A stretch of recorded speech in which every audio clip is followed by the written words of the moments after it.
Kalau kita mencari jawaban atas pertanyaan, siapa yang lebih dulu mendiami Pulau Jawa, suku Sunda atau suku Jawa?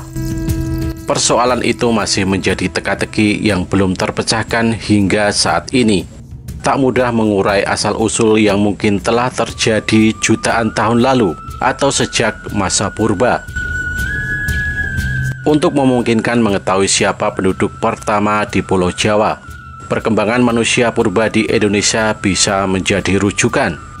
Tapi apapun itu teorinya, kita sepakat bahwa suku Sunda dan suku Jawa bagian dari rumpun Austronesia. Austronesia mengacu pada wilayah geografis yang penduduknya menuturkan bahasa-bahasa Austronesia.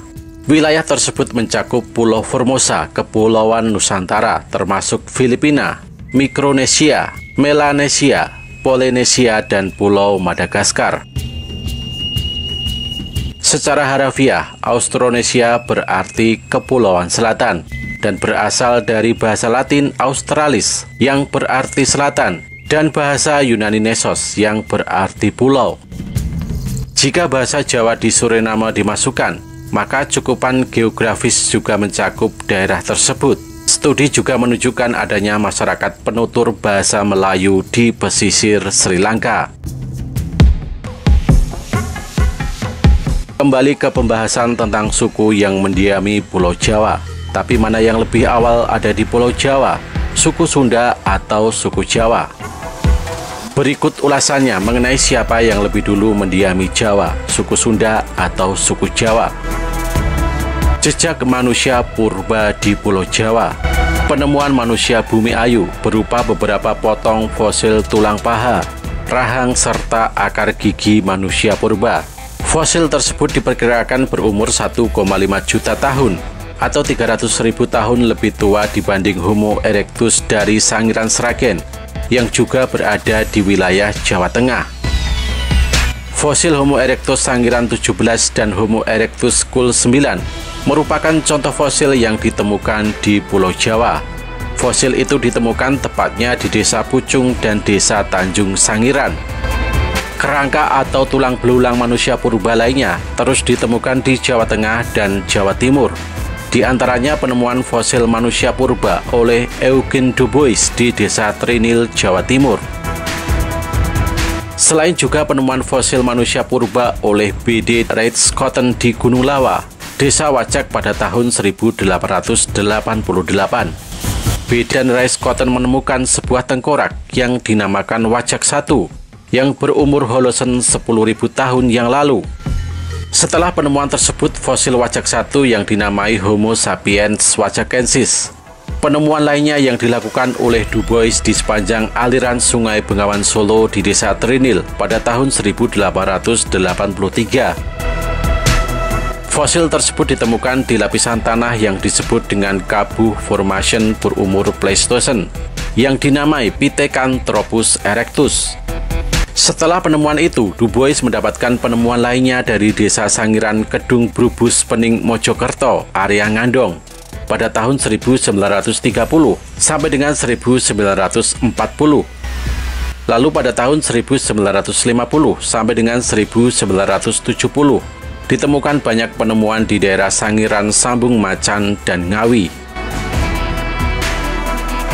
Siapa yang lebih dahulu mendiami Pulau Jawa, suku Sunda atau suku Jawa?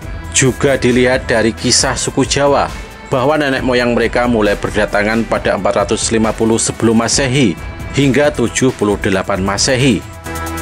Konon mereka yang mendarat pertama kali di daerah Banten tak mampu bertahan lama mendiami daratan di Pulau Jawa.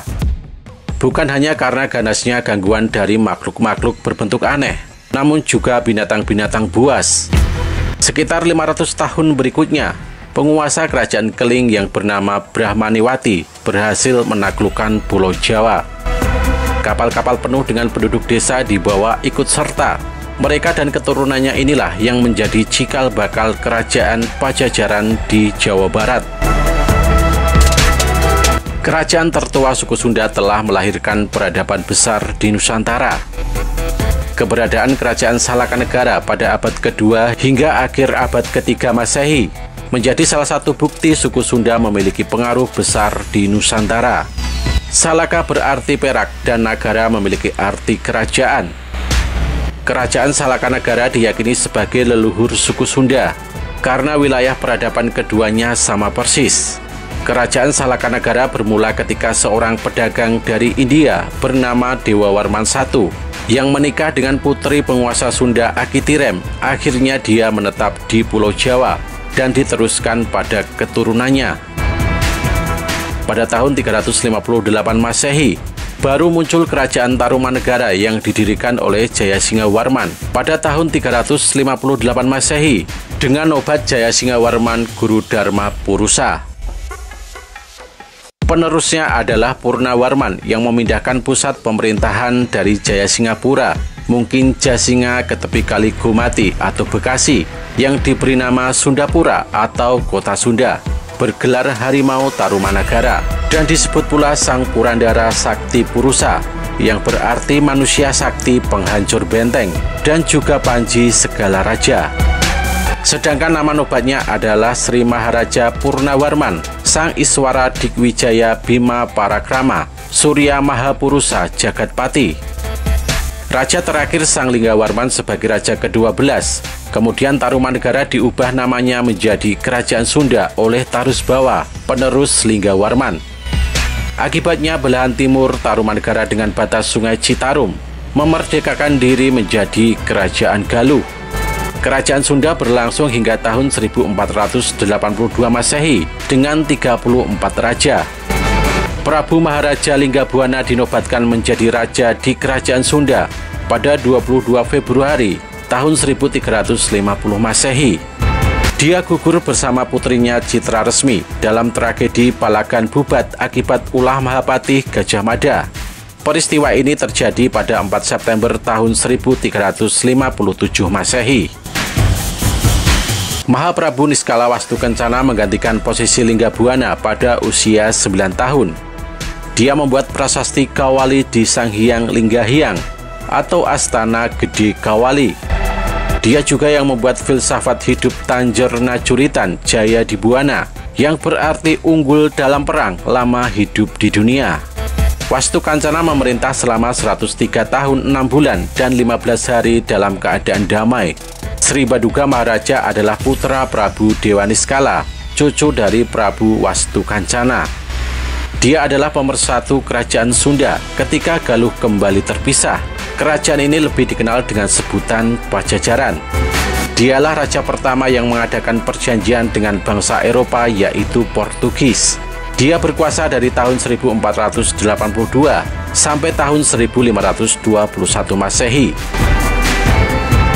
Demikian ulasan mengenai siapa yang lebih dulu mendiami Pulau Jawa, suku Sunda atau suku Jawa. Jawabannya kembali kepada Anda. Mana yang akan menjadi patokan? Apakah berdasarkan penemuan fosil manusia purba atau kerajaan tertua di Nusantara?